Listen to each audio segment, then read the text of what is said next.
ঘটনার সূত্রপাত সেনাপ্রধানের বর্তমান অবস্থা নিয়ে দুইটি বক্তব্য দিয়ে দুদিনে দুটো বড় বার্তা। প্রথমে বললেন, ব্লাডি করিডোর দেশের নিরাপত্তার জন্য মেনে নেওয়া যাবে না।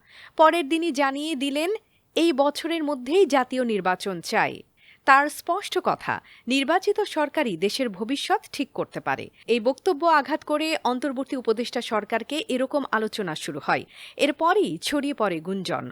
অন্তত ৬ জন উপদেষ্টা পদত্যাগ করতে যাচ্ছেন। কেউ বলছেন সরকারে ভেতরের থেকেই এখন বিএনপি ঘেঁষা চাপ কাজ করছে। এদিকে ইঞ্জিনিয়ার ইশরাক আলটিমেটাম দিয়েছেন, ৪৮ ঘণ্টার মধ্যে শপথ না নিলে আন্দোলন ফিরবে আরও ভয়ঙ্কর রূপে। একই সময়ে তথ্য উপদেষ্টা মাহফুজ আলম তার ফেসবুক পোস্টে লেখেন, মতাদর্শ নয়, দেশের স্বার্থ আগে। এই বক্তব্য অনেকের চোখে সরকারের ভিতর থেকে ভাঙনের ইঙ্গিত।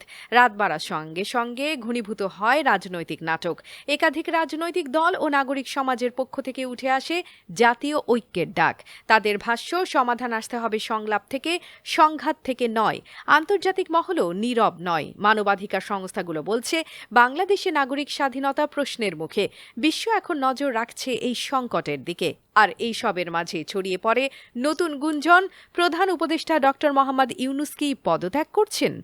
যমুনা ভবনে নিরাপত্তা বাড়ানো হয়েছে। আলোচনায় ফিরে আসে পুরনো প্রশ্ন, সেনাবাহিনী কি হস্তক্ষেপ করতে চলেছে? তবে আজ দুপুরে ইউনূসের ঘনিষ্ঠদের বক্তব্যে জল্পনায় পানি পড়ে। তারা স্পষ্ট বলেছে, ডক্টর ইউনূস কোথাও যাচ্ছেন না। এই রূপান্তরের জন্য ইউনূস স্যারের প্রয়োজন আছে, ক্ষমতা নয়। এখন মূল প্রশ্ন, যে বিস্ফোরণ কিছুক্ষণ থেমেছে তা কি আবারও জ্বলে উঠবে? এই সরকার কি আদৌ স্থির থাকতে পারবে?